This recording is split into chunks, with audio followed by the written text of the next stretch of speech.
Good evening, Columbus community. I am President Adair, and I am calling the June 2nd regular board meeting of the Columbus Board of Education to order. Mr. Treasurer, will you please call the roll? President Adair, Present. Ms. Beckerly, Present. Mr. Brown, Here. Mr. Cole, I am here. Dr. Pierce, Present. Mr. Ragland, Here. Ms. Reyes. Here. You have a quorum, Madam President. Thank you very much. And we have Dr. Eric Rausch, who will be leading us in the Pledge of Allegiance this evening. Dr. Rausch.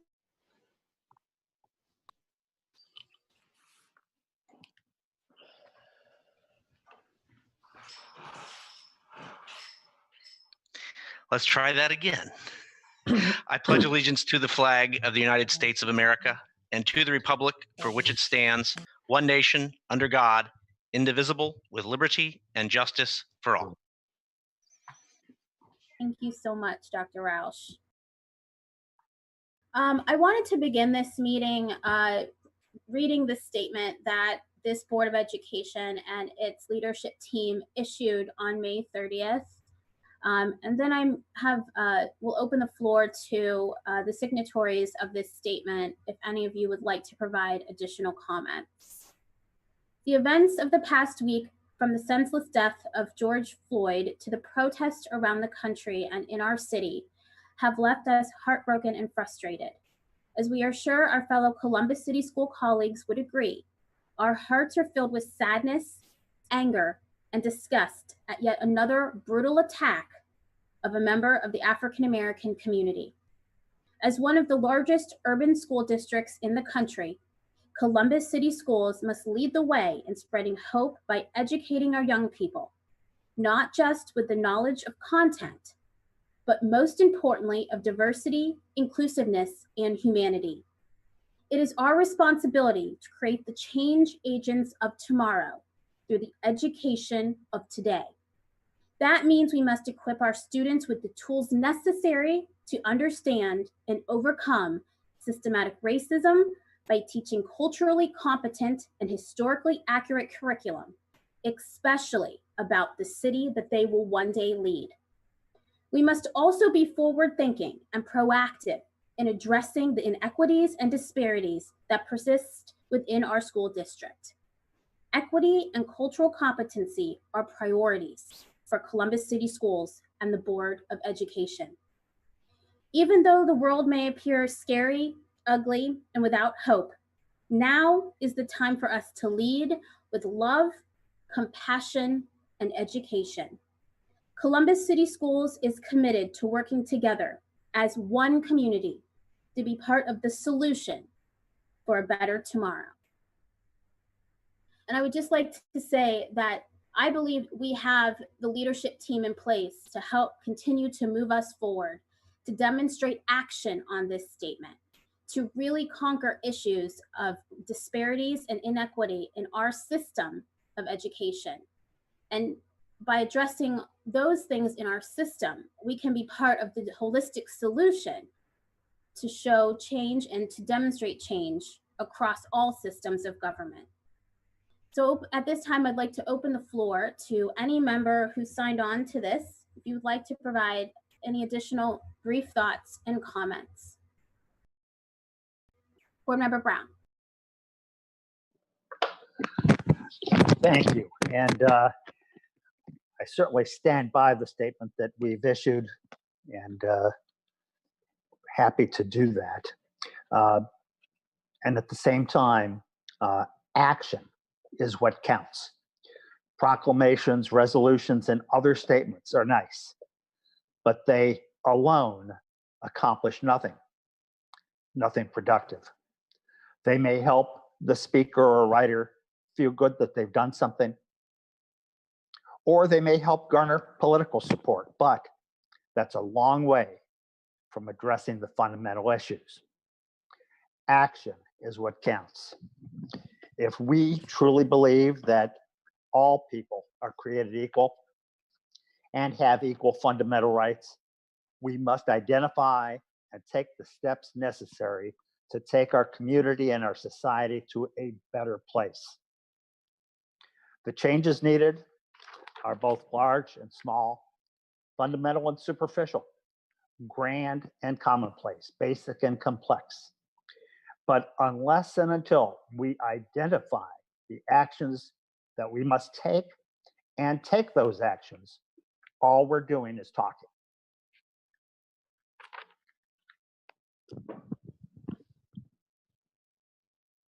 Thank you, Board Member Brown.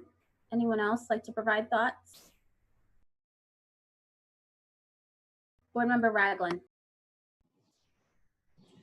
Thank you, President Adair, and thank you, Board Member Brown and the rest of my colleagues for signing on to this.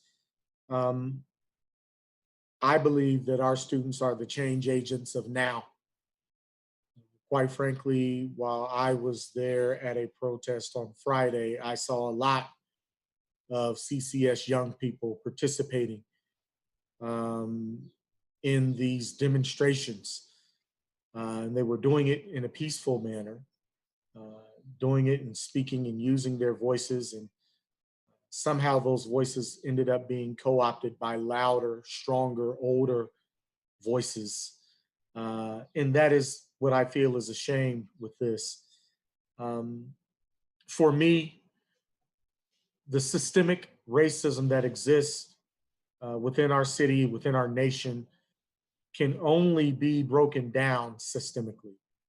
And that is a wealth building function. I do not prioritize the work being done in working with our police departments and law enforcement agencies over the systemic wealth building that needs to happen for Black people specifically. The first slave was brought here in 1619. That was a wealth building enterprise, and everything that followed allowed for us to be in the situation that we are in right now. The free labor of my ancestors got us to what is happening in the streets around our country today. And so, as we address the needs of the people who are out in rightful indignation protesting, this needs to be about the resources that we have at our disposal, specifically going towards the creation of economic justice for Black people specifically. Otherwise, as Board Member Brown said, it is all talk. So show me the money. Thank you. Thank you, Board Member Ragland. Any other comments? Dr. Pierce. So first I want to take a moment. Today is Blackout Tuesday. For all of our young people who may be watching but have chose to black out on social media today, know that I wear my black in solidarity to stand with you all. I see you out in the streets protesting very peacefully. Know that I support you in that. Oftentimes, individuals look at the violence, the frustrations, the emotions that are expressed and say, this isn't what protest is supposed to look like. As a scholar in this area, know that the protest that you are doing, sometimes the violence that happens, the riots, the destruction, is your voice. Historically, communities have done that. That is a part of the tools that you have to use to get governmental agencies and institutions to recognize what you are feeling and to take action to improve your lived experience. Also, I'd like to say that this afternoon, I attended a press conference, and there are a number of governmental institutions and agencies that are adopting resolutions and indicating that racism is a public health crisis. At this time, I'd like to stand in solidarity with all of our elected officials in noting that, in fact, racism is a public health crisis. But I will echo the words of our president, President Adair, in indicating that we on this board have the leaders that are standing in the vanguard, prepared, currently taking action to not just create a better future, but to create a better present for our students, our staff. We are currently working on an equity policy. Our superintendent, I'm sure, has announced several times over that we will have a director or chief of equity coming into our district. Family, community, we understand the work that needs to be done. We're doing that work. We want to continue to partner with you, with the stakeholders, with individuals that feel that they have been marginalized, isolated, and kept out of the decision-making room, that the door is shut. Know that with your Columbus City Schools, the door is open. We stand with you, we fight for you, and we join with other, again, nonprofits, businesses, faith-based, community agents that are dedicated to taking the transformational action that's necessary to create true, authentic change in our community. Thank you, Dr. Pierce. Any other comments? Thank you. And as Dr. Pierce said, and as you've heard Madam this, President, if I may. yes, I'm sorry, your hand. No, forgive me. I thank you so much for giving us this opportunity, and I will express my sentiments in brevity. I had the opportunity to participate in some of the peaceful marches over the past several days. I've had the opportunity to have my family with me and my own children be able to have the opportunity to express their concerns and their anxieties about the happenings of the day. Needless to say, for all of us, it has been a very tough week. And I feel like today, understanding today is only Tuesday, it's been pretty tough up until now. With all that being stated, there's something I really want to share with so many of us who are harboring our feelings of anger, harboring our feelings of hurt, anxiety, and dismay.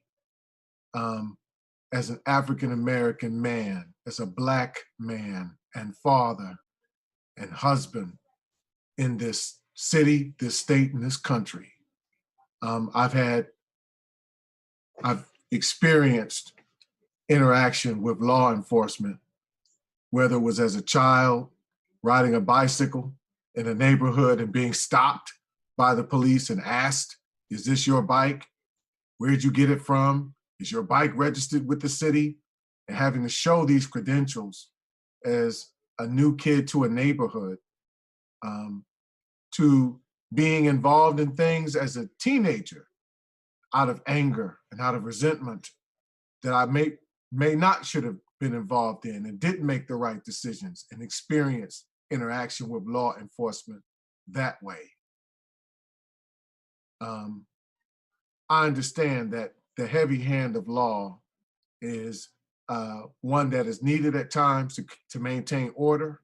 When those folks are out there wearing the garments that they're wearing to protect themselves and maintain order, they're coming to that job, to that work with a mindset. If I have on a face shield and bodyguard, I'm coming to that job with a mindset based on my uniform. It is incumbent of us, if we're going to maintain peace, to understand that fundamentally as a means to protect ourselves and others and our property, so that we don't make the mistake of destroying things and totally doing away with a message of peace that it's going to take to address this situation. To those who are really struggling with their feelings right now, and I am one of them, the only remedy to it, to be quite honest with you, is love, is joy, is peace, is forbearance, is a sense of understanding that in order to do this work, there's some long suffering that comes with it. It cannot be done with anger, with envy, with division and factions. It can't be done this way. It cannot. We cannot be impactful. We cannot make the statement that we want to make to the community, and we cannot get the work that's needed to be done.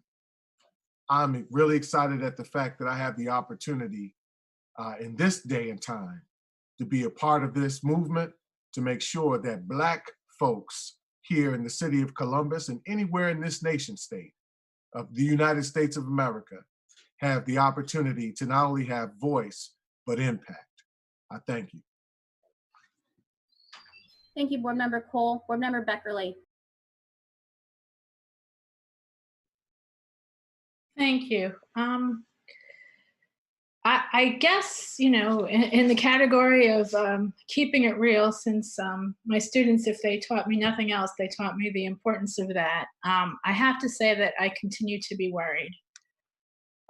There's been a lot of wonderful discussion and talk and appearing to come together. I'm afraid, as Eric said, unless it's followed by action, it's just going to be more of the same. I'm really concerned that unless we start talking about demilitarizing the police and truly putting communities in charge of their own policing, all of this talk of reform is not going to truly be what we need to change things. I worry about this pivot that kept happening both on the national level and on the local level, where, you know, there's all this discussion that, you know, peaceful protesters are okay, but it's those few bad apples, or it's the insurgents or the instigators. And then it almost seems like that becomes a justification for the very policing practices that led to our Congresswoman, our city council president, and our county commissioners getting maced. And that was not part of this other thing that we seem to pivot to. So all of that is sort of churning around, and it has me concerned. And in the category of keeping it real, I continue to worry that the white majority, the people in power, they don't get it. And they don't understand what it's like to send your children out into the world and be concerned that they might have an altercation with the police where they could end up dead. And I, truthfully, I have 2 boys, and I have not had to worry about that with them. I don't know how to convey that understanding, but I think it's real. And in the category of not being as brief as I should be, but sharing a story that brought it home to me in a way that I couldn't ever, no matter how much I tried to understand, I couldn't understand. There was a former student of mine with whom I stayed close after I stopped teaching in high school. And I mean, we continue to be close. He's like family now, but one of the things I was doing was teaching him how to drive. And the day after Philando Castile was shot in Minneapolis in front of his girlfriend and his girlfriend's child, the beloved cafeteria manager, I was so shaken because Michael was in the car with me, and I realized I couldn't protect him. And it was such a foreign feeling to a white woman who was used to not having to worry about this thing. And I don't know how we're going to solve that problem, but that fear, there was just, I'm sure, a hint of what Black parents are feeling when they send their kids out into the world. You know, it stuck with me. And I now have a biracial stepson. Biracial stepson and 2 biracial stepdaughters. And now I worry about them too. But it's real, and we need to keep talking about it in order for people to understand. Thank you, Board Member Beckerly. And I think what you said is correct, and I think it's something that this board is willing to do, and is to have hard discussions, is to talk about the things that are real and important and will make systematic change, to address equity, to address racism, to address hatred, to address the history, to help our students understand, learn, and understand how to take on what they're going to face. And I believe we have the leadership in place to do that. It's critical, and we are at a critical point. And even before this happened, I mean, this was happening, right? This has been happening. But before it came to this head over these past few days, this board has been leading with action. And in these past months, since this new board came in January, we have been moving at a rapid pace.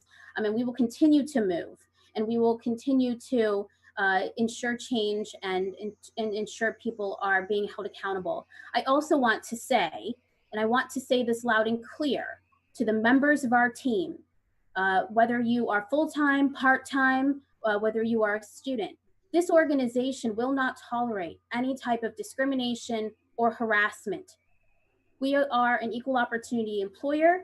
We have policies in place that will be enforced. And we certainly do not want any harassment or discrimination towards our students or among students. So know that and understand that those policies are important and essential to how we work as an organization. And with that, we will move on with our agenda.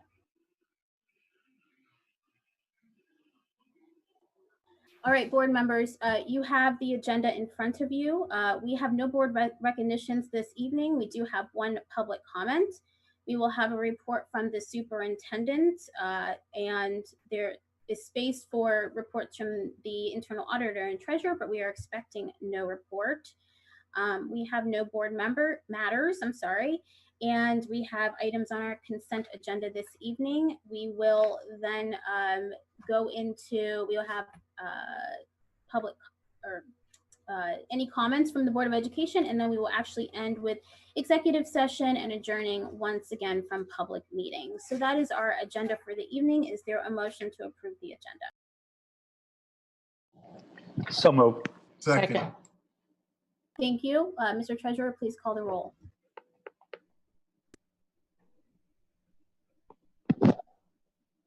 President Adair, Yes.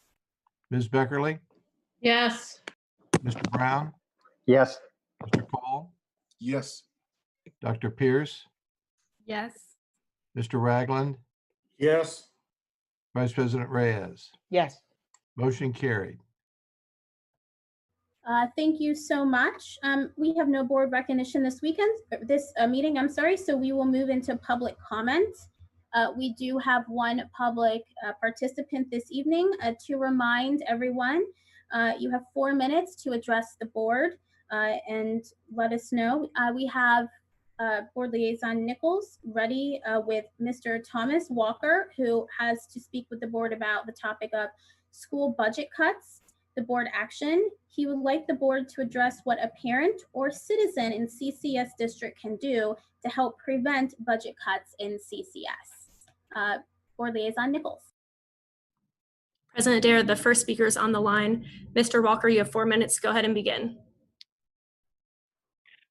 Hello, thank you, Misty, and thank you everyone who's on this call. If you're on this call, that means you care, not only about our students, but our community. And I definitely want to say I appreciate everyone.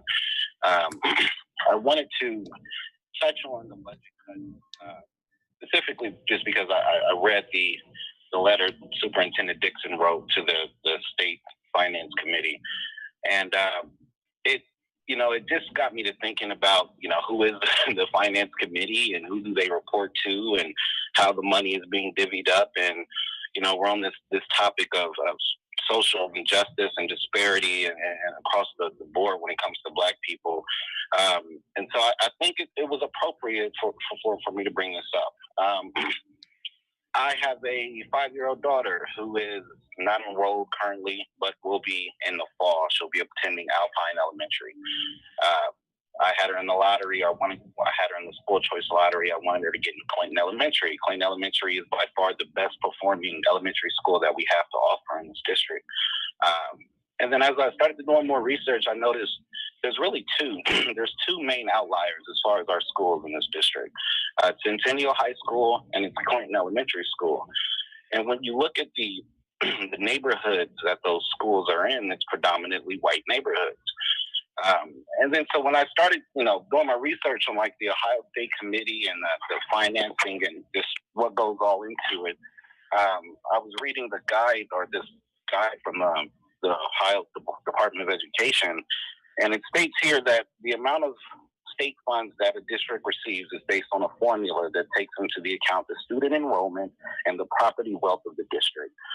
And I wanted to know, so that state and government funding that's allotted to the district, but then once it's in the district's hands, do we have the option of choosing which school gets what funding? And is that also based on that same formula that's placing the value on the property wealth of the district or that school area at that point?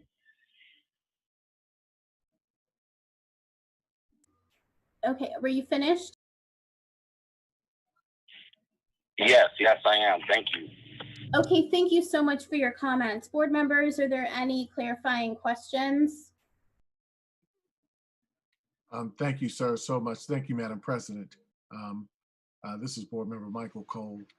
I am the Chair of Finance and Appropriation Committee for the Board of Education. My clarifying question to you is, and also to our administration and that of Treasurer Behort, is there opportunity to explain, just in brevity, the complexities of equitable funding of school districts?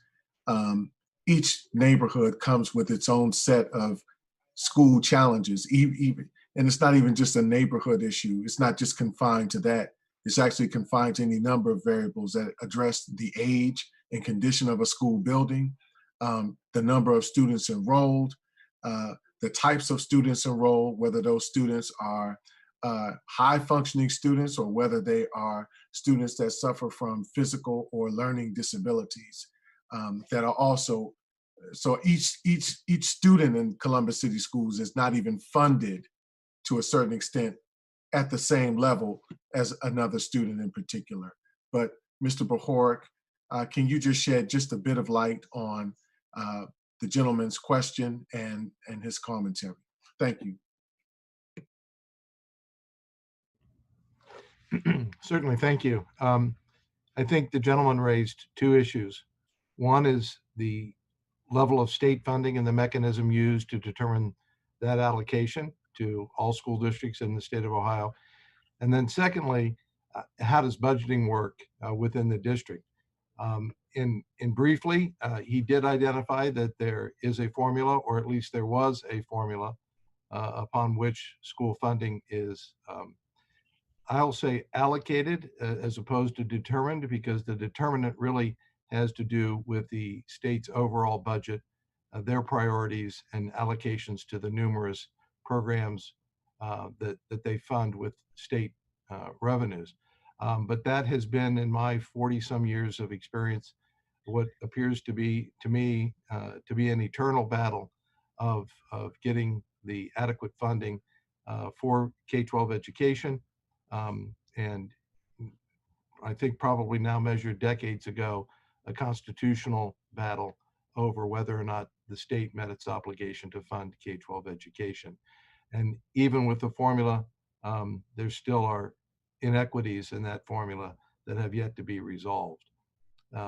So on a local level, though, I think Board Member Cole spoke to it perfectly, that our internal budgeting is in part on a per student basis, but it is also largely based upon the particular needs of students throughout the district that may be located perhaps in a particular building, or just by the very nature of their needs spread throughout the district. So it really is driven programmatically to address individual student needs as best we can. But two excellent topics that we could spend an inordinate amount of time on, but we do devote time advocating at the state level for our district in particular and K-12 education funding in general. And as chair of the Finance Committee, that committee works on the allocations and reviews them for how we distribute those dollars locally. Mr. Behort, and thank you again, Madam President. Mr. Behort, would you share with our good gentleman and parent in the district when our FAC meetings are, please, in time? We meet on the Thursday that occurs in between the first and third Tuesdays. The first and third Tuesdays are board meetings. So we meet on that Thursday in between, or I'm sorry, it's Wednesday. I'm used to the old schedule. My apologies. It's the Wednesday in between the first and third Tuesdays. And we meet at 4 p.m. And those are right now done this way on Zoom and broadcast live. And our next meeting will be June. I believe that is June 10th. Yes, sir. Thank you. Dr. Pierce.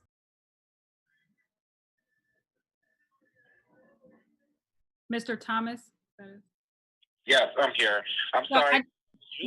What was the organization? Was it FAC? Yes, sir. Finance Appropriations Committee. Yes, sir. Thank you. Thank you. So, Mr. Thomas, my question is, have you also researched or just done a sample of a Google search around preschool and its impact on K through 5 educational outcomes? I'm sorry, ma'am. I didn't understand your question. Could you repeat that? Yes. So have you looked at just research and Google searches about the impact of preschool on education for elementary school kids and their performance? It's just in general. No, I have not. So I would strongly encourage you to, as you continue to advocate on behalf of all of our students, to look into that as well. As a parent at Clinton Elementary, I will say one thing that often gets overlooked at is what students come into K with. Students who have gone to preschool, where they've been taught letters and numbers and introduced to reading, have a vocabulary that is more extensive or larger than students who have not had the opportunity to go to preschool. And so that's why it's so important that our district continue to expand our preschool programs. I know we have, Dr. Dixon could probably speak to this better, but I know we have some strong preschool programs within our district, and we're looking to expand those. It's those elements that also impact the performance that you see at various schools. Another thing I would strongly encourage you to look at are those hidden privileges.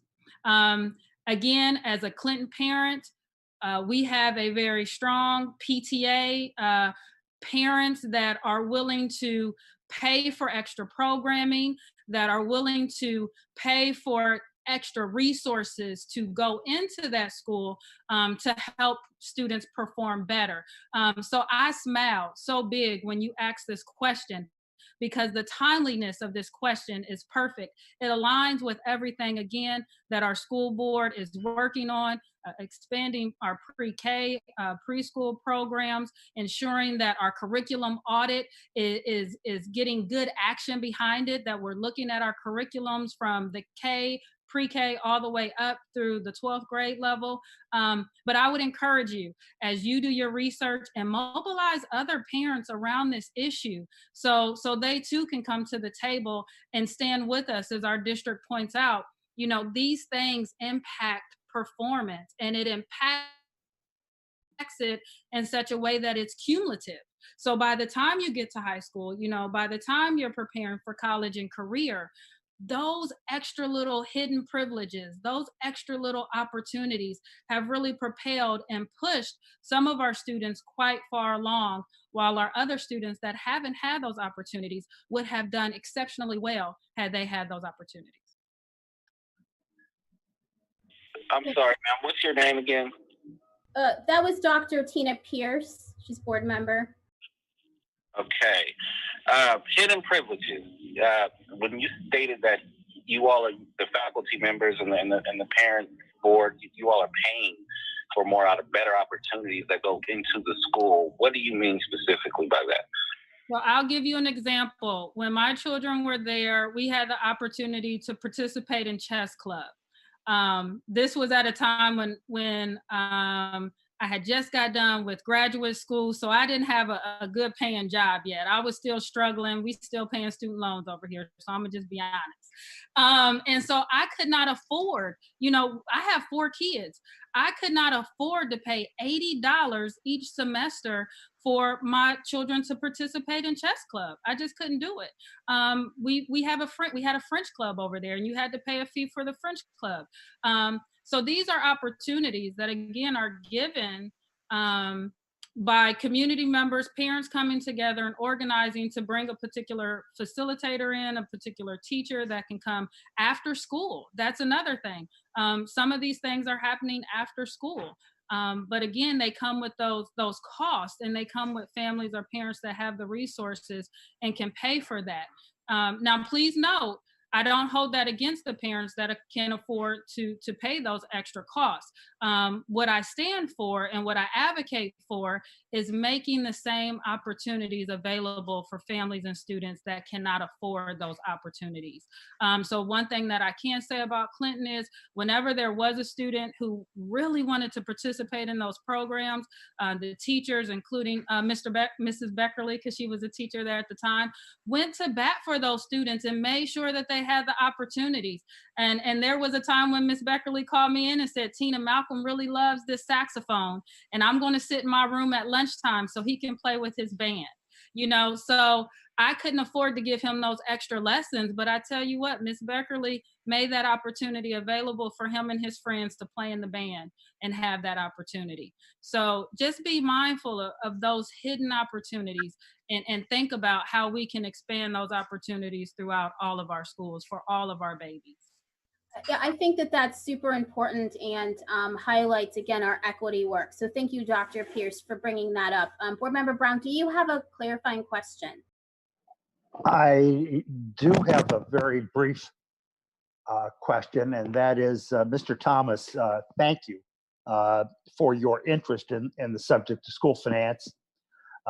It is a complex subject, and we've barely touched the surface with some of the answers that you've been provided.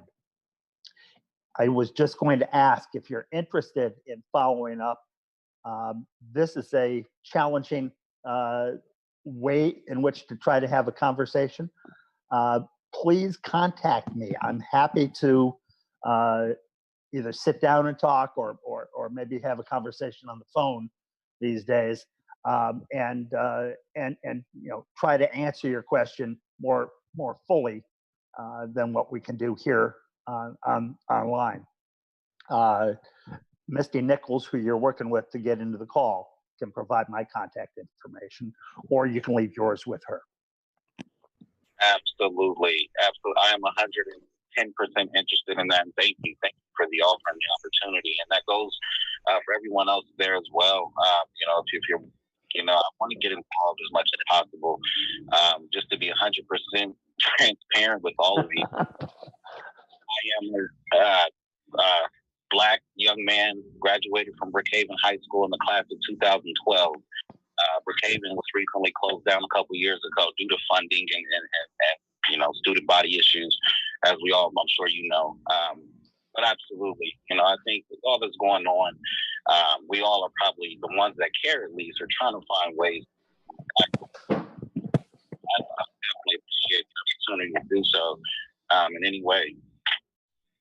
Thank you so much, Mr. Walker, and thank you for being an engaged parent, community member, and alumni. And we can certainly use your support as well as others. And that's kind of a call out to anyone in the community. Please visit our website. We have numerous committees. One was mentioned tonight, the Finance Committee, but we have others that you can follow along. You can get involved. We have community seats that are sometimes open. We have different task force. We have a whole engagement team, a whole engagement department that is just looking for you to come and get involved. So thank you so much, Mr. Walker, for talking with us and bringing these issues to us. So thank you. All right, we do not have any other speakers this evening, so that will close the public comment portion of our meeting, and we will now move to the superintendent for her report. Madam Superintendent.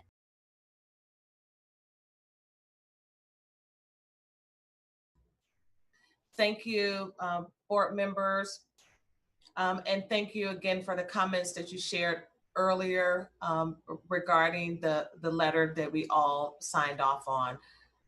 As the leader of this organization, as it was stated, we have a lot of work to do, and I am so happy that we have a board and a leadership team that's committed to having those tough conversations and putting those action plans in place. And I know that the board is going to monitor those plans that we put in place. But those tough conversations are needed.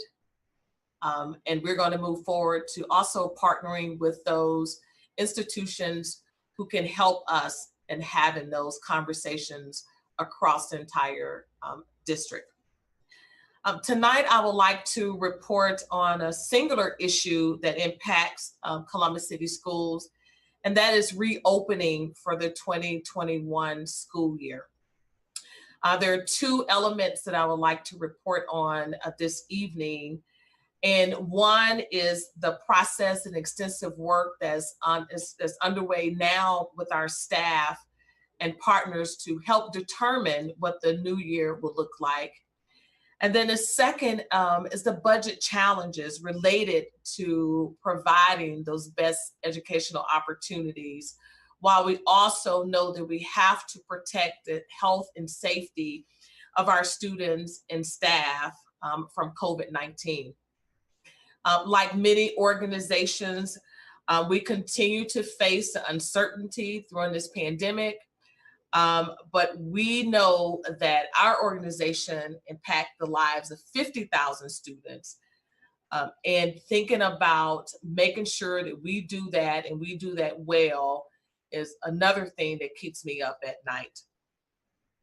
So recently we have established the reopening task force, and we know that we have to have a plan for returning to school buildings that adhere to social distancing guidelines and provides equitable educational opportunities for all of our students.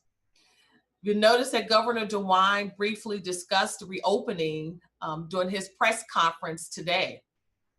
And the governor stated that he fully intends to have schools reopen in the fall, but that district start date will be solely determined by his local Board of Education. The state will provide broad guidelines to each district in regard to health and safety, fully recognizing that each of the more than 600 districts in the state is very different, with different needs and different situations. So we know that our country and our community especially has been hit the hardest by COVID virus than any other area in the state of Ohio. So this makes our planning work even more important as we consider the health and safety of our students, their families, and our staff. So in order to address the community's unique needs, we have the reopening task force is in charge with developing a plan to address the potential scenarios that our district may face in implementing one or both of two options that I'm going to review. So one option is a robust K-12 online academy for the 2020-2021 school year for families who prefer to keep their children at home full time. Establishing a K-12 academy is not as easy as it sounds. A full-fledged K-12 online academy option is not the same as a virtual learning curriculum that our students and family experienced the past 2 months. Establishing an online academy option will require a waiver from the Ohio Department of Education, and we have completed that application. And currently, Ohio school districts do not have the authority to operate e-schools if they so choose. So we have to complete that waiver. But now some parents and some staff may feel uneasy about returning for the next school year for a variety of reasons. So option 2 is a blended learning model that combines days in-person instruction with days of online instructions, interventions, and conferences. So with this blended learning model, we know that there would be new health guidelines and procedures to follow. We don't yet know exactly what those mandates will look like. We must explore implementation of what we believe the basic requirements will be. That includes a combination of respiratory etiquette, which means the use of masks and personal protective equipment for students, teachers, and staff, and social distancing in all places, including school buses. The task force is expected to provide a recommendation and plan to me in late June, and in turn, I will report the final recommendation plan to the board at that time or near early July. In addition to myself, the task force is being led by the internal auditor, Carolyn Smith, Deputy Superintendent, Dr. John Stanford, and the Special Assistant to Superintendent, Monique Jacquette. The task force includes leaders from the Columbus Education Association, the Columbus School Employees Association, the Columbus School Classified Supervisors Association, and the Columbus Administrators Association. Staff members across various departments and roles, in addition to community partners, are participating as part of 9 working groups. The working groups are established by topic and include health, socio-emotional, and safety, academics, virtual learning, engagement, operations, human resources, budget and finance, central office operation, legislative, and board policy. So one of the first priorities for the reopening task force is to engage district families to determine their needs and desires for next school year. Families can expect to receive a phone call and email survey this week to provide input to the task force. This survey effort is being led by our Chief Accountability Officer, Dr. Michelle Klein, and our Chief Communication Officer, Scott Wortman. We understand the importance of including our families and students in this process. As we often discuss, our district is not a one-size-fits-all by any means. We must be flexible, innovative, forward-thinking in this work. And make no mistake, it is a heavy lift that I am describing. There are many, many questions that must be asked with no easy answers at this time. But we must consider every possible question, and we must consider every possible scenario that may be required of us to reopen in just 3 months. We must balance our responsibility to provide meaningful instruction and meet the needs of our families, while also prioritizing health and safety of our students, staff, and our community. As an enormous part of the task force work is working on our cost scenarios. We could see a 20% increase in our expenses coupled with a 20% reduction in our revenues from reduced state funding. And you heard me correctly, we could see a 20% increase in our expenses coupled with a 20% reduction in our revenues. So let me give you an idea of just a few of the questions we must ask and then work to assign related costs of reopening our schools. First, questions regarding face masks. Will all students and staff be required to wear face masks when they return? If so, what is our obligation to provide these masks? Are there enough masks available for purchase in the open market to meet the demand? In a district of 50,000 students, considering 2 masks per day for each student, 1 in the morning, 1 in the afternoon, we would need to provide more than 100,000 single-use masks per day, every day that school is in session. This is estimated to cost at least $17 million. Next, the issue of providing hand sanitizer. We would need to place hand sanitizer at the entrance of each classroom, in high traffic areas, and at locations of egress and ingress. With 50,000 students and 9,000 employees, we're estimated to need to purchase 1 million bottles of hand sanitizers per school year. At $10 per bottle, this is estimated to cost $10 million. Next, the cleaning and disinfecting. Will there be a requirement to clean and disinfect areas including handrails, doorknobs, desks, computers, etc.? After a group of students leave a facility or classroom, including between class changes, between groups in a cafeteria, if we continue to use them, and after each school day. If so, we would need to add more staff to our buildings to keep up with this type of cleaning schedule. We estimate a $500,000 increase in cleaning supply cost. So let's go back to basic technology. In order to move to a one-to-one computer technology, and we will, we're estimating to need $20 million in upfront cost. We would incur $2 million annually in costs for device maintenance and professional development for staff. Technology needs to be a standard part of our classrooms and learning environments, just like a student desk. We learned quickly the past 2 months that internet access is a barrier for some families to be successful with online learning. One approach is the need to purchase additional Wi-Fi hotspots and distribute them to families in need. There is a $40 monthly cost for data for each hotspot.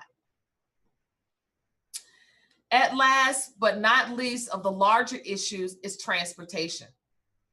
We must first address how we safely get our children to school in the COVID-19 environment. Basic questions we currently have are, will we be required to take the temperature of students before they get on the bus?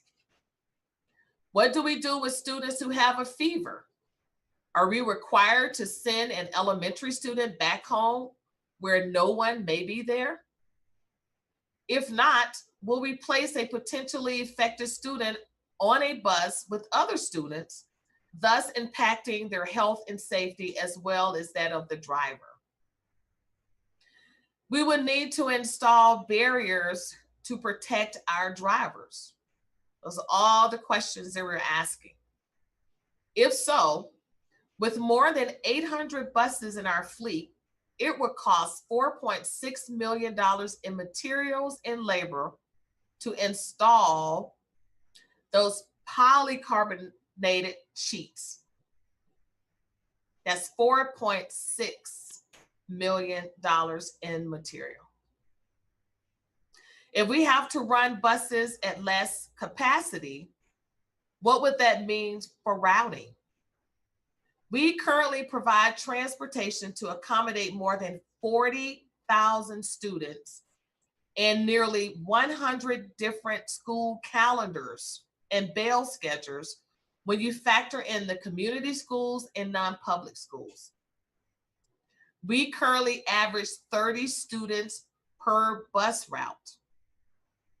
We estimate that with reduced bus capacity, increased routes, and increased staffing, it will increase our transportation costs by $50 million which effectively doubles our annual costs.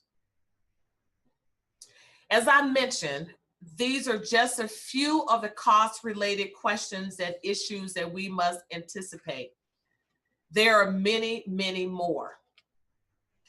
But let me close with the comments addressing the members of our community, especially our CCS families.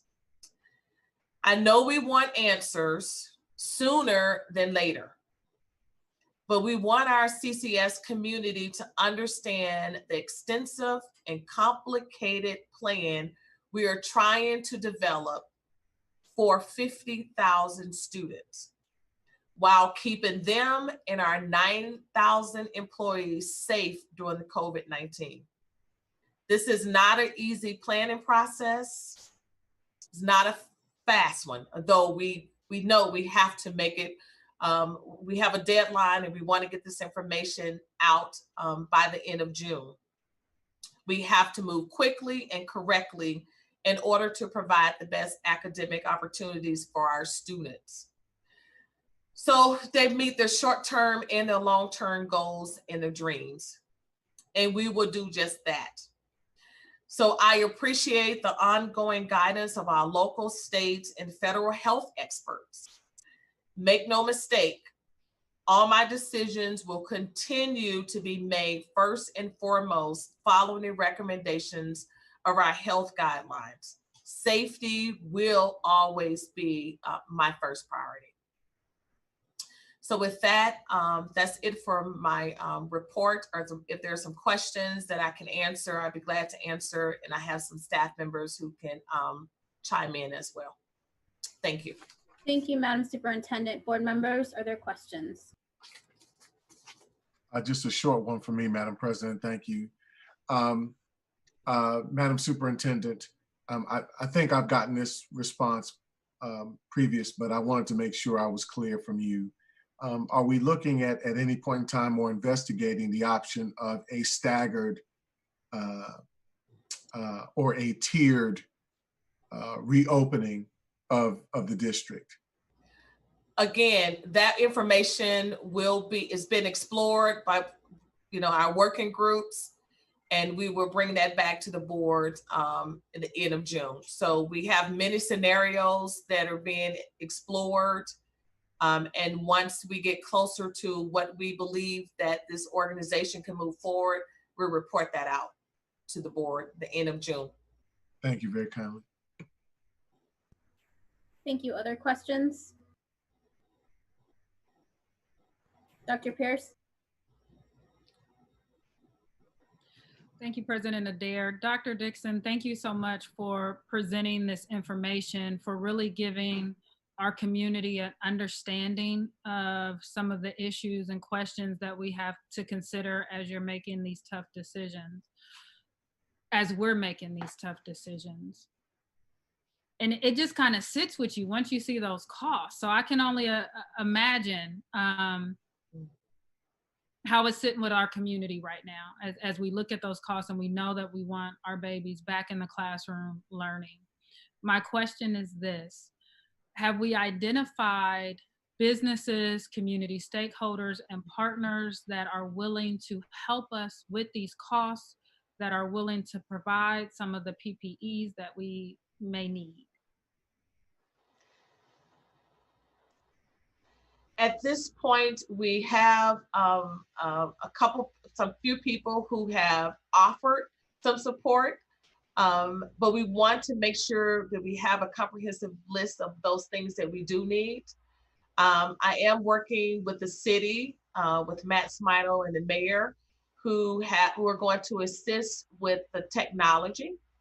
So they have committed to helping us. We are getting that information to report back to them regarding that piece. So again, we want to make sure that we know exactly what we need, and then we will go out and see what additional support we can get from our business partners. But the city has stepped up and said, whatever we need, they are there to help us. And we're very happy that we have Matt and in the city who have committed to some short-term and long-term support, especially when it comes to technology, because we know we need to work on broadband access for our families, and that's a long-term commitment with the city. But then the short term, they have, as I stated, offer some support regarding technology. Thank you so much, Dr. Dixon. Other questions? Board Member Ragland?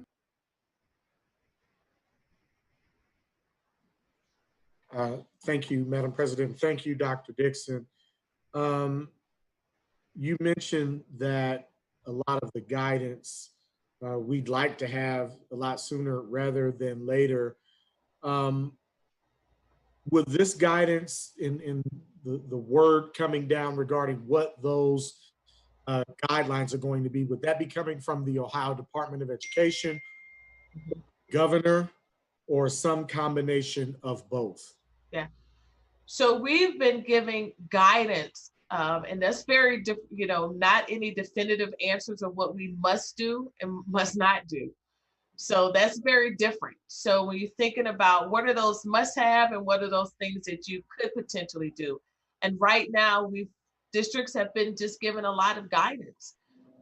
So we are working together with community partners and other stakeholders to do what we believe is best for Columbus students following the health guidelines. So there are some guiding documents that we have from ODE, some other guiding documents that we have from other entities, and we are keeping those stored in a Google document platform. So all of our working groups have access to what other districts are doing, what other organizations have advised. So we have all of those documents available for our teams. But again, as a lot of guidance that's been provided, but districts really have their autonomy to kind of figure out what they believe is best for their school community. And that's pretty much what the governor kind of outlined today, that each school district is different and they have to do what's best for their school district. So then the long and short of it is we are not waiting on anything else from either the government or ODE that would be a requirement for us. Correct. What we have from them is what we need to go with, and the task force is now empowered to come up with the best case scenario for us. Correct. Correct. Okay. Have we this is a suggestion as a part of the discussion with the task force, considering leadership in the broader education community that we impact as being a part of the task force? Because we do have so many transportation issues that we impact transportation for multiple school systems and other districts throughout the city as well. Having those types of entities at the table with us as we make decisions really kind of allows for a spirit of cooperation. Yeah. In through this process as well. And so it might be a suggestion to talk to our partners that we impact and that we partner with, and having them be a part of the task force so that their input is at least heard, not necessarily maybe voting members, but members, that don't necessarily have, kind of ex officio, but really kind of an advisory role so that they know and understand and they can work with that committee specifically. I think that's a suggestion for you as you kind of go through this process. When will be the first meeting of the task force? Is that something that will be a public meeting? Yeah. Is that something that board members will be allowed to listen in on? What will that process look like? So the working groups have already started. They're working. And then so we'll report back to the board. So we will be making reports to the board based on what the working groups are coming up with. There may be, to your first question, there may be an opportunity to talk with other entities about the operational piece. But I think it's very important that our plan is for the plan for our kids. how we decide that we're going to educate our students, because there are some restraints when it comes to other entities. So for example, when we talk about transportation, we have to make a decision of how we are going to transport Columbus City School students. And currently, we transport other students based on their schedules. All right. And so it is important, I believe, that we focus on our students and we get our plan. And then when we're ready to talk about how that may impact other entities, then we go and sit with them to see, okay, here's our plan, how best we implement this with what you may want to do. And I think that's very important for this process. Moving forward, I think that's important, but I appreciate you stating that, and we'll make sure when it's time to look at how our plan or thoughts may impact other entities. I think it'd be a good opportunity to bring those people to the table, especially with the operational piece. That's going to be important. Thank you, Dr. Dixon. Thank you, Madam President. Dr. Dixon, you mentioned a survey. When should our community be looking for that in their email, text, website, however it's coming? Thank you. And I know Dr. Klein is here as well. That is going out this week. Dr. Klein, do you want to speak to the survey? Yes, ma'am. Good evening. Yes, the survey is completed. It is being done in translation languages of our top 5, and will start going out tomorrow via phone dialer and also via email over the next 2 days. Thank you. Mm-hmm. And again, just a reminder, just think about the multiple languages that we have. We have to make sure that not only with our surveys, but even our plan moving forward, we just have a lot of students and families that we have to think about. Board Member Brown. Just a quick question on that last point with the translations. What percentage of our students, if you know, are covered by the top 5 languages? Was there a reason for the cutoff at that particular point?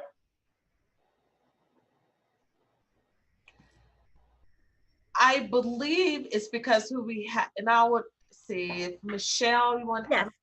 Gotcha. Okay. Yes, ma'am. Thank you, Dr. Dixon. To Board President Adair, to Board Member Eric Brown's question, the top 5 language is something that we agreed to, that we would always support as part of an action plan, but that actually covers 94.8% of our population.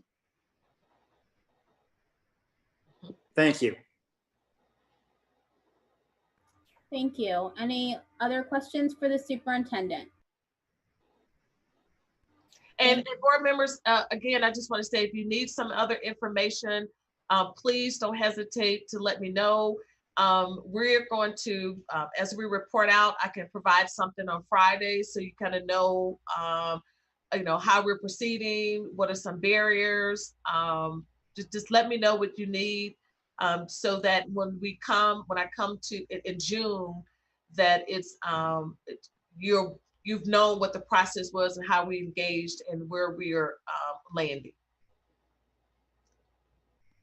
Thank you, Superintendent. Okay, does the Internal Auditor, Madam Internal Auditor, do you have a report this evening? Thank you, President Adair. I do not have a report, but if I can just take a second to say that I was very happy to be a signer of the statement that the board sent out on Saturday. Like everyone else, I've been kind of reflecting over, the events of recent. And I would just say that, elections matter. One of the things that really struck me was just how comfortable that officer seemed with having his knee on the neck of Mr. Floyd, as if it was just another day and it's something that he probably had done before. And, you know, this time, thank goodness that there was the video, you know, that exposed what had probably been happening all along to the whole world. And unfortunately, right here in our community, I saw some pretty comfortable looks on some of the activities that were going on, you know, right here in Columbus. So just, you know, for me, it's just, you know, elections matter. You know, we elect judges, we elect prosecutors, we elect, you know, all of our, for the most part, you know, the leaders who make these decisions. So not an official audit report, but I just wanted to share that, and I was very happy to sign on to that statement. So thank you. Yes, and thank you for agreeing to sign on to that statement and for your thoughts. Moving to the Treasurer's report. Mr. Treasurer, do you have a report this evening? Hi, good evening. I do not have a report for you this evening. Thank you so much, sir.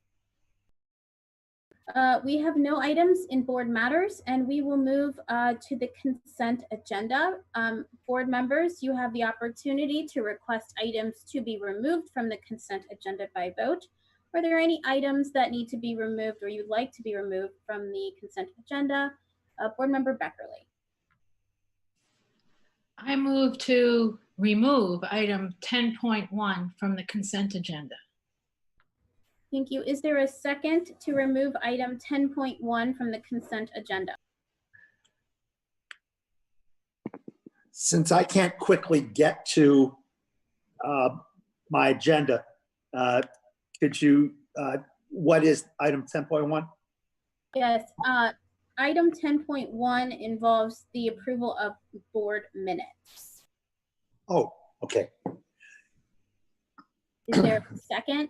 I'll second. Will you please call the roll on removal of 10.1?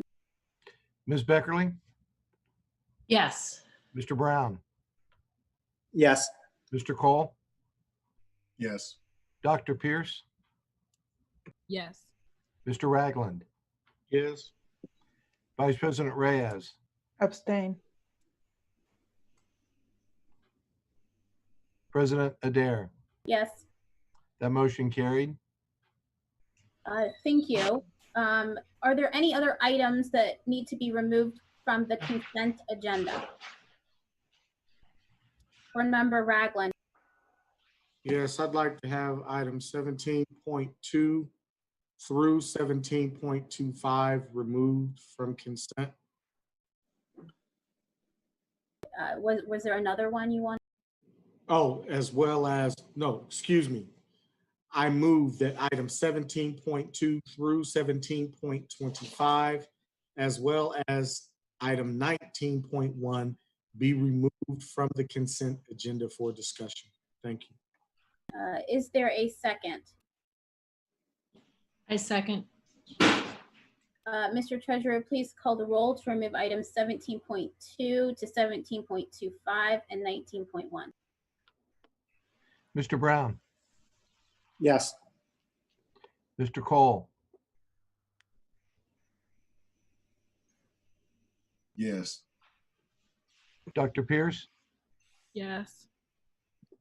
Mr. Ragland, Yes. Vice President Reyes, Abstain. President Adair. Yes. Ms. Beckerly, Yes. motion carried. Thank you. We will now go back to item 10.1 and then discuss the other ones that were removed. Item 10.1, is there a motion to adopt 10.1? I move to adopt 10.1. Is there a second? Second. We will now have discussion. Is there discussion? Yes, Madam President. I would like to move to amend the minutes of the May 28th to correct the announcement of the result of the vote on item 4.02 to motion passed. Is there a second to correct the minutes to reflect item 4.02 result as motion passed? I will second that motion. Thank you. Mr. Treasurer, will you please call the roll? Mr. Cole, Yes. Dr. Pierce,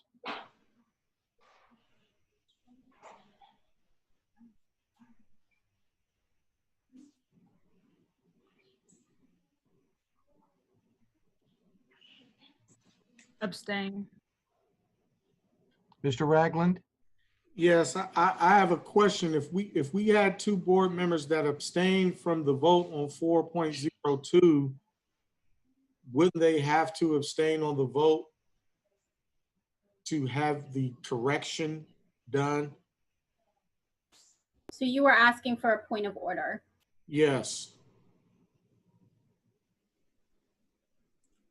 unless Dr. in my- Rouse speaks differently. I was Yes. So forgive me, Mr. Treasurer. The question is, they abstained on the initial motion. And so if they abstain on the initial motion, how can they then vote on the motion to change the actual language, I guess, used on the motion? Wouldn't there need to be an abstention across the board on item 4.02 for those that abstain to begin with? That's a point of clarity. And I see Mr. Barnes is ready to. Thank you, Mr. Barnes. No, because the only issue is the vote itself, the announcement of the vote. If they were present for the announcement of the vote is not changing.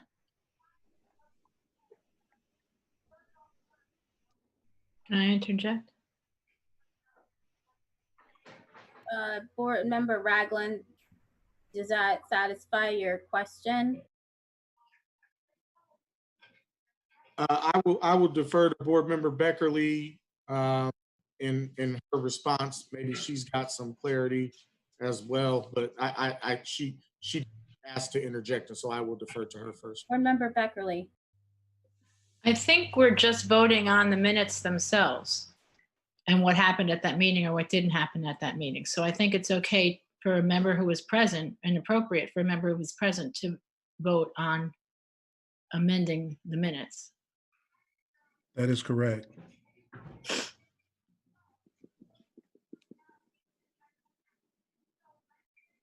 I was under the impression that the vote was for the actual amendment, not the minutes. I was under the impression that we were voting on this particular amendment, and then we would go back and approve all of the minutes. Am I wrong in that? Yes. No, you're correct. No, you're correct, Mr. Ragland. You're correct. This is an amendment. This amendment specifically is to change the call of the result of the vote. And it is the amendment. And my response to you is that I don't believe that your vote as a board member on one issue affects your vote or the ability to vote on another issue. This issue here is simply to amend minutes and is not really, in my opinion, tied to the actual resolutions that were adopted at the previous meeting. Yes, sir. Thank you. Thank you all. With that, I vote yes, Madam President. Thank you. Vice President Reyes, Abstain. President Adair, Yes. Ms. Beckerly, Yes. Mr. Brown, Yes. that motion carried. The Thank minutes you. are now before you as amended.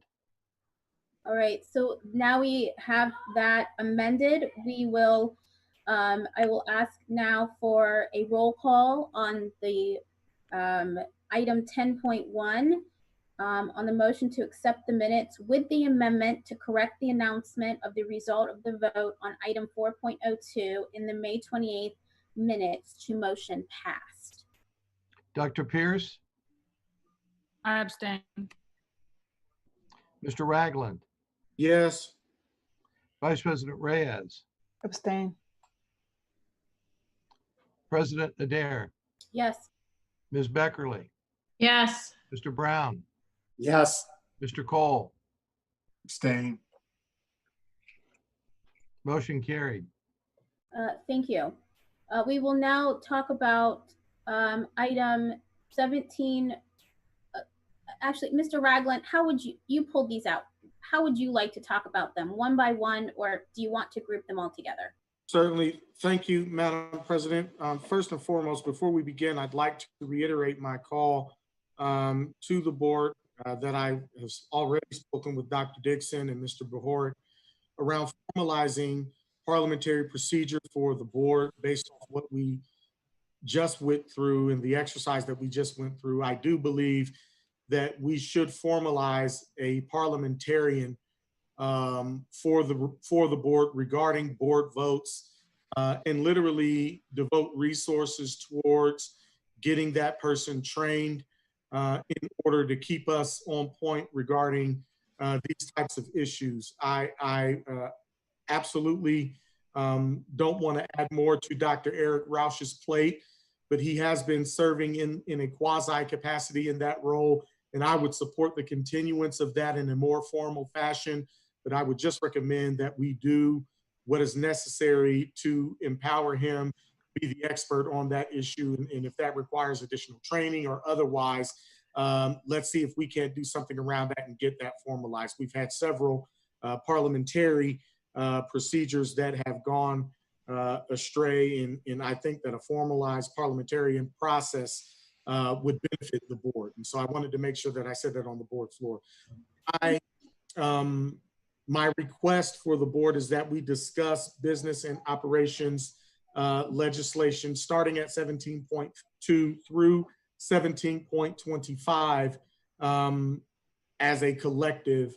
My main concern has everything to do with our LEDE vendors and specifically the number of zeros in zero percentages that we see down the line in this particular block of legislation. I have adamantly talked about our need. Board Member Ragland? Yes. Can we, I want to make sure we have the motion and seconds before we start discussion. Thank you, ma'am. Yes. I appreciate it. Speaking of parliamentary procedure. Amen. Yes. Go for it. Yes, ma'am. You got it. I guess point of order for me now, is it okay to ask for a motion on all of those as a block? Yes. Okay, so I will ask then for a motion for 17.2 to 17.25 and 19.1. So moved. Second. Second. Thank you. Is there discussion? Board Member Ragland.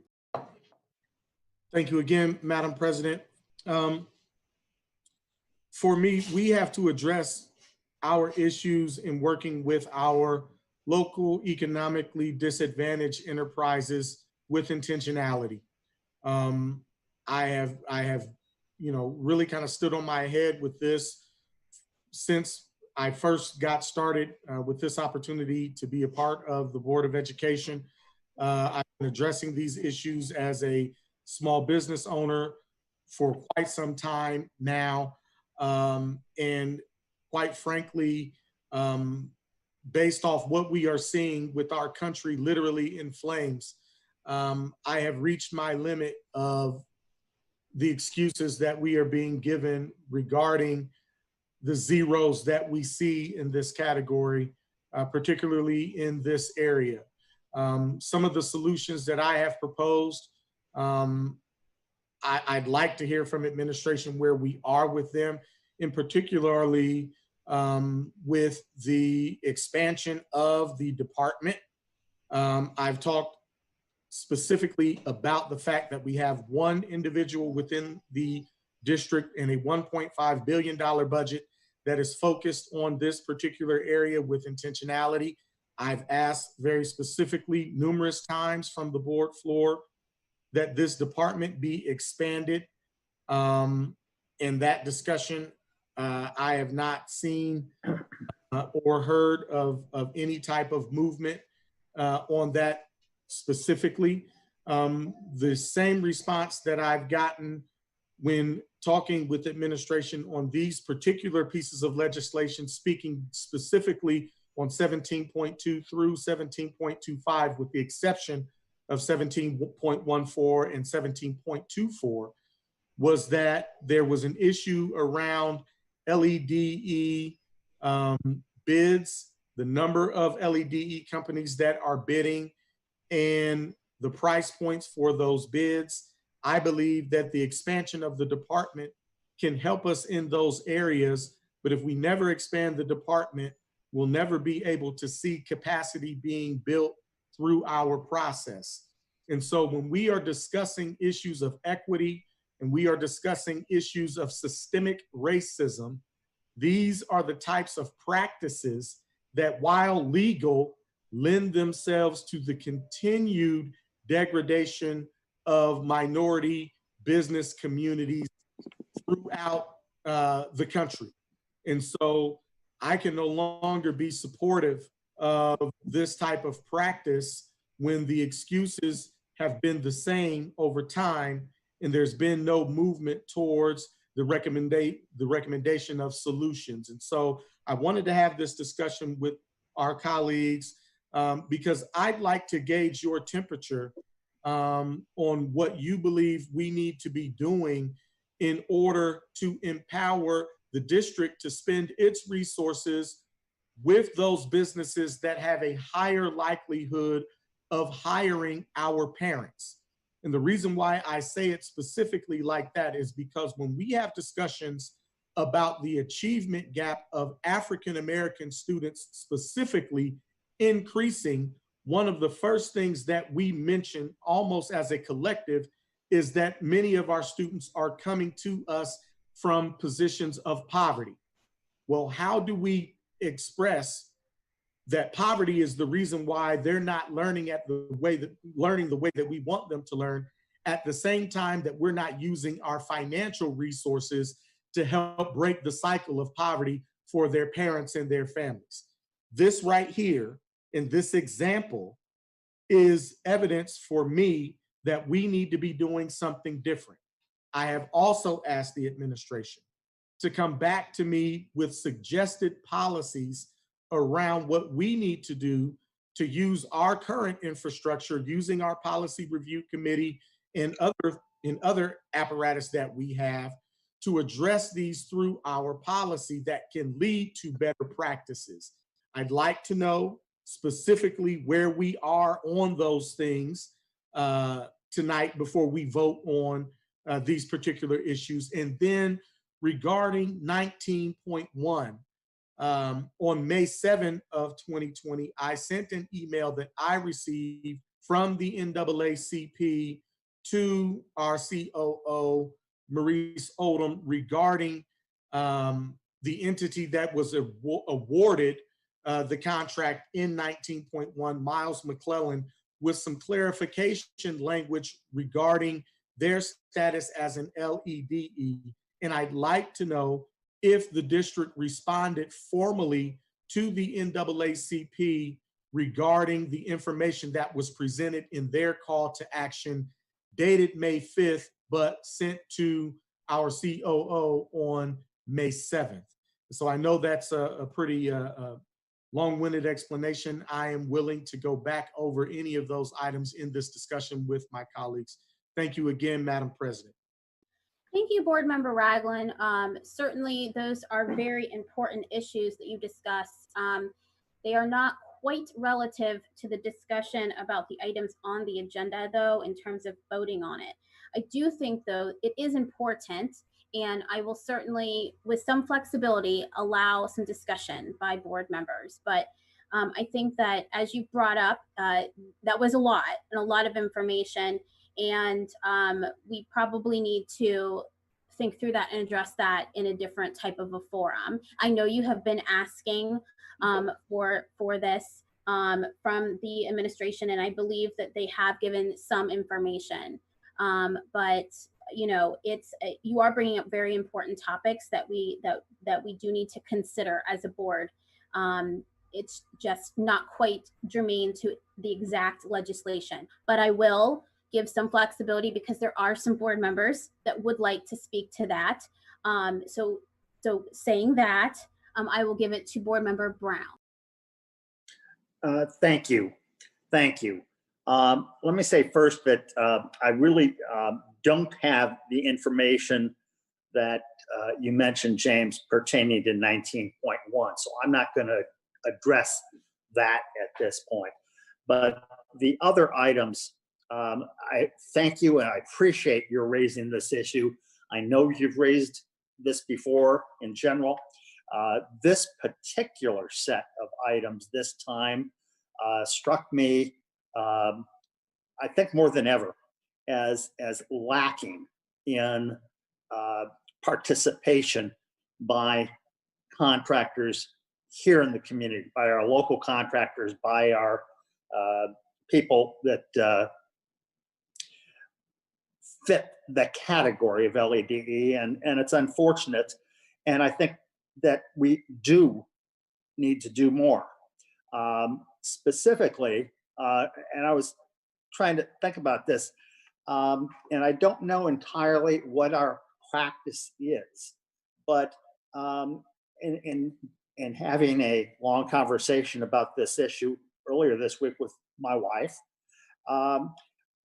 I hear from her that the county has made some very good progress on this same issue, and they've done that by having a person on staff who's authorized specifically to go out and identify businesses in the community that fit this, and to not only identify them, but to work with them so that they can bid, so that they can get the information needed, and be able to participate fully, and as a result,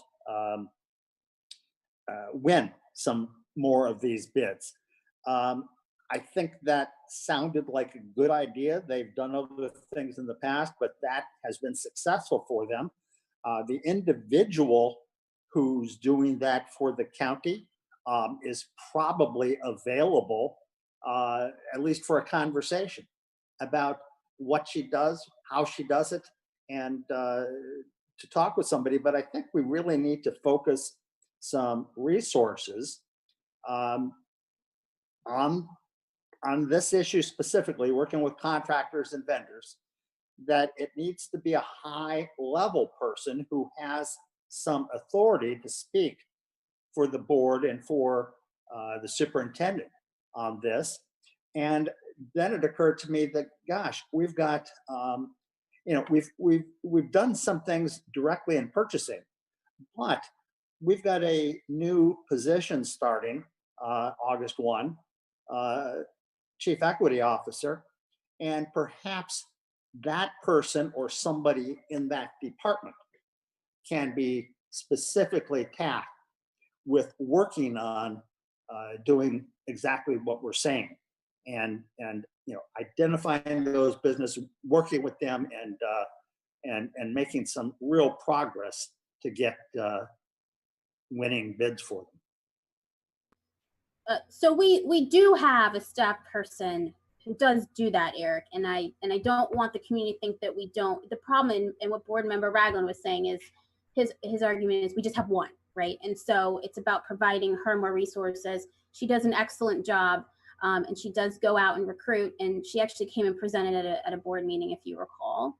But those are very good comments, and definitely, again, thinking through how do we solve this issue as a city. This isn't just a problem that Columbus City School has as a government entity. Others have this as well, and mentioning the NAACP and other groups, that this is a very high priority. How do we better come together and work on this issue if this is important to the whole community as a whole? So Dr. Pierce, comments about the legislation. So might I suggest, when you're saying how do we work together around this issue as a whole, this is one of the very issues that are listed in the Franklin County Franklin County Board of Commissioners resolution on racism as a public health crisis. It's specifically detailed in their action items. And I think that our board needs to really strongly consider how do we move forward to establish such resolutions, such policies, and such action steps to be able to, again, institutionalize what we want to see, to begin to put measures around the outcomes that we want to see. And Board Member Ragland, time and time again, has indicated that an outcome he would like to see is more of our LEDE businesses benefiting from the work in our district, so our families can benefit, so our students can benefit. So again, I think it's possible for our leadership, for our board to do this work. And I would volunteer to lead that work. Well, I'm sure Board Member Ragland would like to lead that work. But this underscores. We will go together. We will go together. There we go. I'm happy to help. We will figure this out, and we will figure out what committee, and we will work through our committee structure. And thank you, Board Member Ragland, for being a tireless advocate on this effort. And Board Member Beckerly, I see you have a comment. Yes, I just want to make sure that we're looking at both aspects of what Board Member Ragland mentioned, which is not only that their LEDE participation is improved, but that, and they're two separate things really, that employment of people within the district is also on our radar. Because those, it's not the same thing necessarily. And I think it's important that we look at both. Okay, thank you. Is there now, let me go back.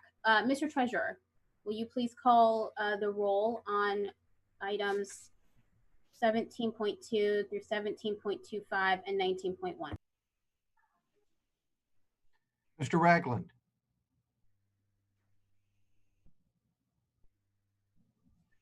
Sorry about that.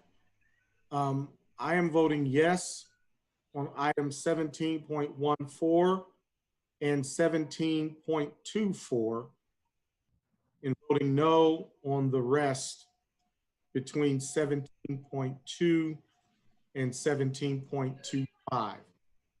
I'm also voting yes on 17.1. Excuse me. It's a convoluted way of saying it, but I didn't. So 17.1, 17.14, and 17.24 are yes votes for me. 17.1 is not up for consideration right now, Okay, Mr. Ragland. got you. Yes, sir. Thank you. That'll be part of what remains of the consent agenda, okay? Understood. Thank you. So I have you as yes on 17.14, 17.24, and no on the rest. Thank you, sir. Vice President Reyes. Yes. President Adair. Yes. Ms. Beckerly. Yes. Mr. Brown. Yes. Mr. Cole. Yes. Dr. Pierce. Yes. That motion carried.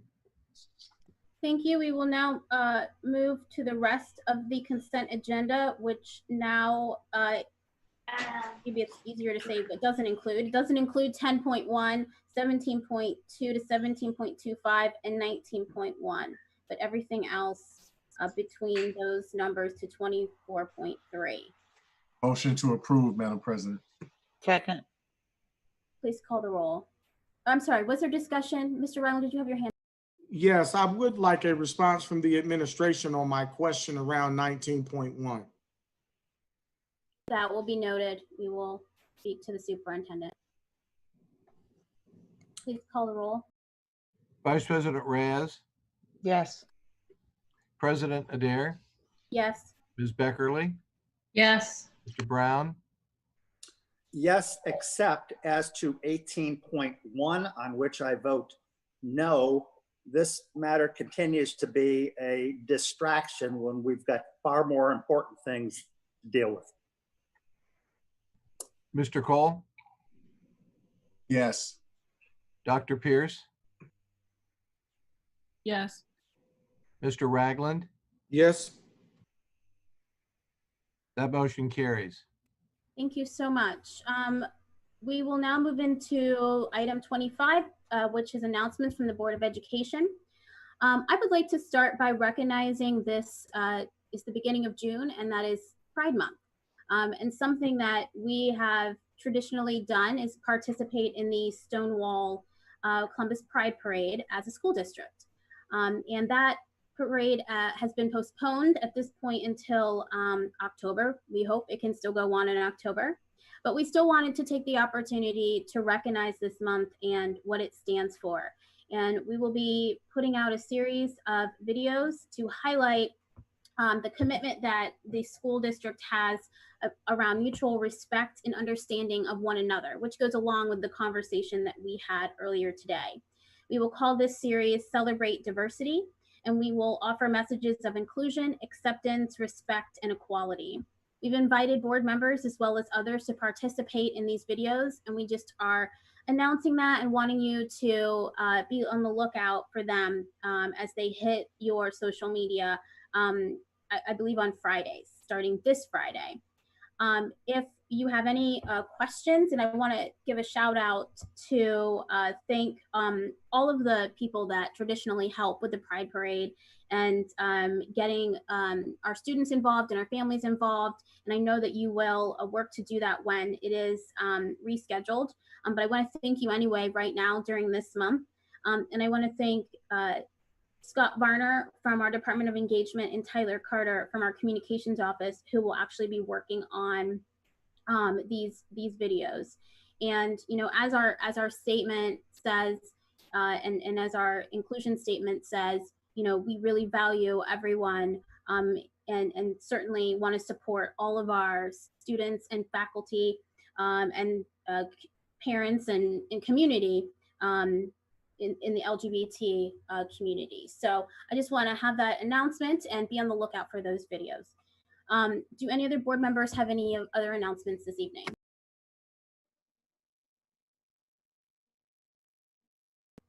Board Member Pierce. I just want to take a moment to just pause and thank our teachers, our administrators, our staff. We ended the school year. Our students ended the school year in difficult times, right on the heels of COVID-19, and we're still dealing with that. And they were still able to get their educations and finish well in many instances. And I know I have a 5th grader at Clinton Elementary, and she is the last Pierce child that would have had a 5th grade promotion and did not.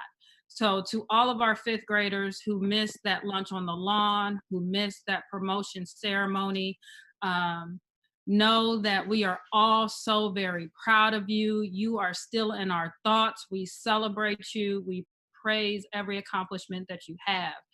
To all our 8th graders, the same thing. To our seniors, I was out and had the great pleasure to deliver yard signs. And let me tell you, I enjoyed delivering those yard signs. I have enjoyed seeing the posts with our seniors with their yard signs, going to their schools to pick up their caps and their gowns. From what I understand, our billboards will be going up. So we are continuing to celebrate the success of our students. So I don't want this meeting to end without acknowledging a huge, heartfelt thank you to our educators, our administrators, our staff members for getting our babies across the finish line during COVID-19. To all of our parents, all of our community members, while we are receiving the emails that you're upset about graduation, yes, we get it, but I just want to tell you, thank you. Thank you for standing next to those babies. Thank you for praising and celebrating and cheering them on. That's what our young people need right now. So again, thank you to everybody for supporting our young people. Thank you, Dr. Pierce. Board Member Cole. Thank you, Madam President. My sister colleague and that of Dr. Pierce stole a little bit of the thunder, but I just want to echo her sentiments in saying thank you to all of those who played such a significant role in making sure that our youngsters have finished the finish line, not just for senior class of 2020, but also our 8th grade graduating class. I want to make sure that they are not forgotten. If any of those parents are watching right now, we all love them, and we all are continuing to encourage them to step into 9th grade through 12th and give it their best and succeed.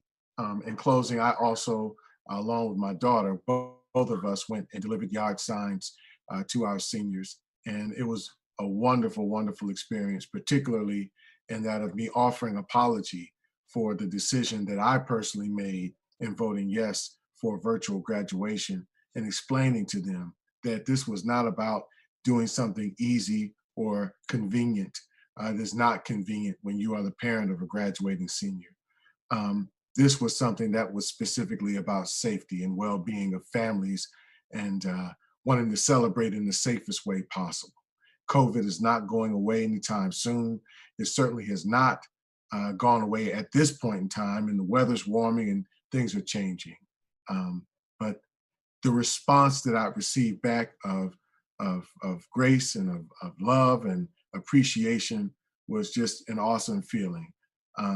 It is very hurtful for me to have to miss graduation this way, because I enjoyed this as much as I enjoyed Christmas. I really do.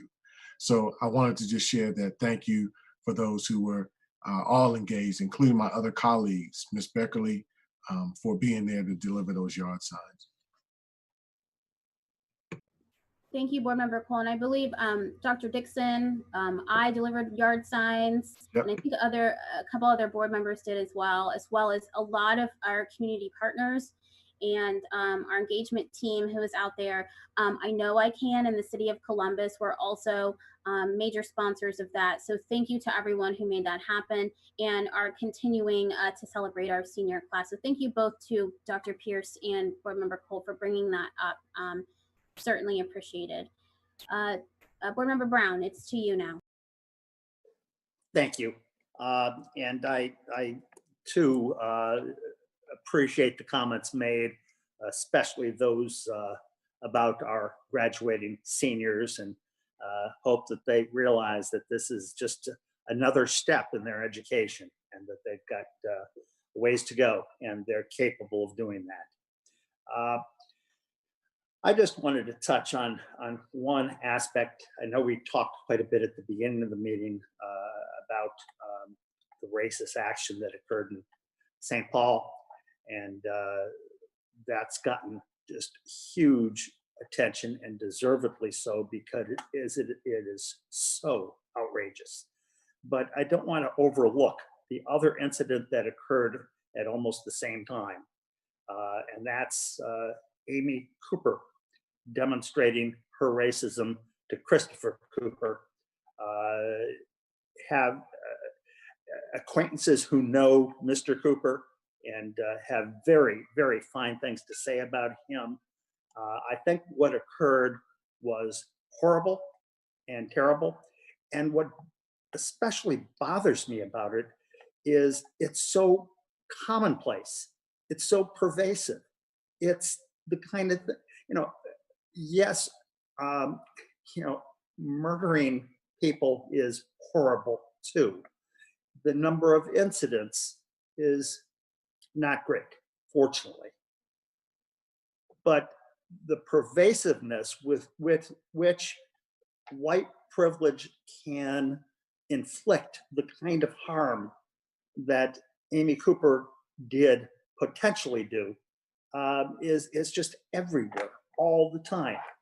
And it's something that I think we also need to pay careful attention to, call out every time we have the opportunity, stand up to that, not permit that to take place in our presence, or if we hear about it, it's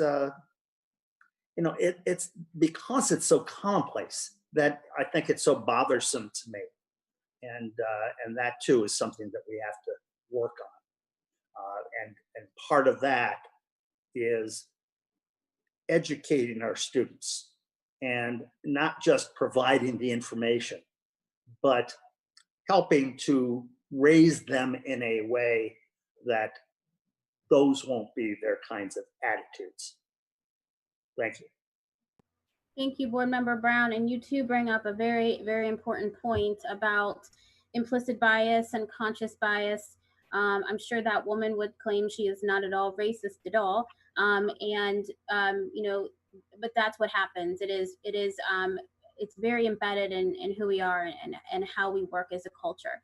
I do want to say that, you know, I know when our chief equity officer comes, that is something that you know, I know the superintendent, you can speak about it because I know it's important to you, Dr. Dixon, it's very important to you about how these issues play out in our school, not just among students and teaching our students, but how are our grown-ups addressing their own kind of implicit bias, and then how does that impact our students in the delivery of our curriculum and education?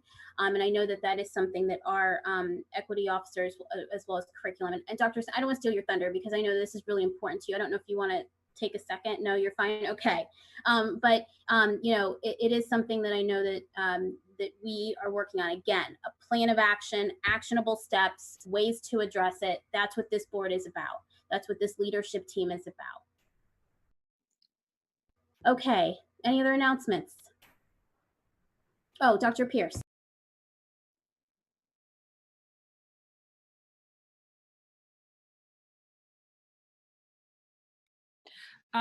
Board President Adair, not that it's an announcement, but that I guess it's a call to action that I would like our board to consider putting a task force together to develop a resolution, again, announcing, raising awareness for outlining actions that our district can take to eliminate, to decrease racism, because we know we've had so many comments in just this meeting about the extent to which racism impacts not just our minority community, so not just our Black and Brown students, but also our white students. And as the largest public school system in the state of Ohio, I think that we should definitely lead the way and stand in solidarity with our other governmental agencies, again, the City of Columbus, the Franklin County Commissioners,